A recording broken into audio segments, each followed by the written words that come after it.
Europe Soir. Est-ce que manger un croissant, c'est féministe? Mais les Français s'en foutent. Non, je crois pas. Mais si, on s'en fout. Bah non. Mais ça y est, on est retombé dedans là. On est dans la merde. Ça recommence. Laurent Bazin sur Europe 1. 18h24, bonsoir Benjamin Muller. Bonsoir Laurent, bonsoir à tous. C'est l'heure de vos fourberies, bonne nouvelle. Bonne nouvelle, on va voir. On commence par Jean-Vincent placé en garde à vue.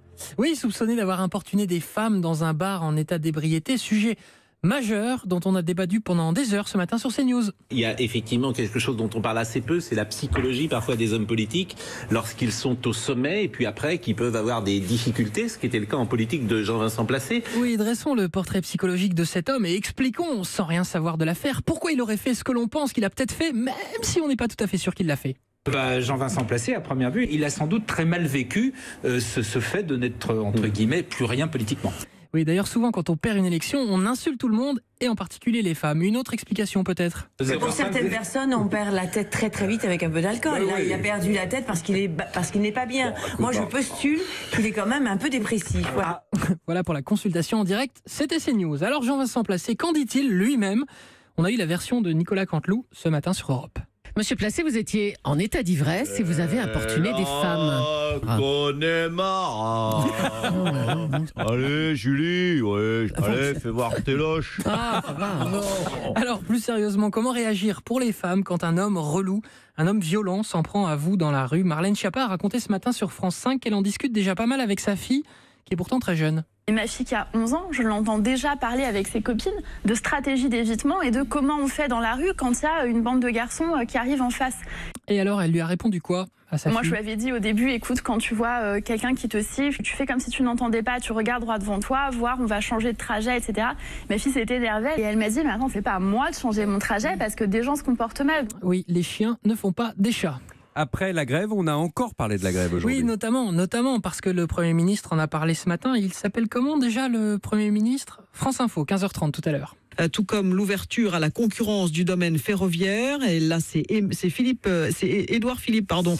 Alors à sa décharge, c'est vrai que c'est dur à retenir. Édouard Philippe comme nom. Édouard Philippe, je sais pas, sympa, ça sonne pas comme ça. Ah, je suis sympa, mais cette pauvre journaliste, elle a eu du mal à s'en remettre. Écoutez, Roger Dylan Seger, le secrétaire général de l'UNSA.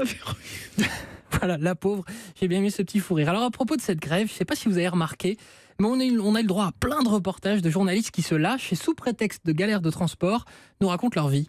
Tout d'abord, j'ai effectué un trajet en covoiturage jusqu'à Lyon, où on m'a déposé là-bas. Les personnes qui étaient dans la voiture avec moi allaient à Saint-Étienne, ils ont fait un petit détour. Voilà, ça c'était sur France Bleu, super monsieur, mais vous savez, ça nous intéresse pas beaucoup vos histoires. J'ai pris un bus pour aller à Grenoble, et puis après j'ai essayé le stop, mais le stop c'était pas concluant. Ah, ça n'a pas marché, génial, gardez ça pour vous, Allez, on zappe. Zappons sur le foot. Non, ça c'est le son d'après. Zappons sur le foot alors. Voilà, on a eu un petit teasing quand même. Le foot, le foot ce n'est qu'amour et eau fraîche. Sur RMC par exemple, les consultants, ils s'adorent. Exemple, Christophe Dugarry et Éric Dimeco, entre eux, plus que de l'amitié, de l'amour.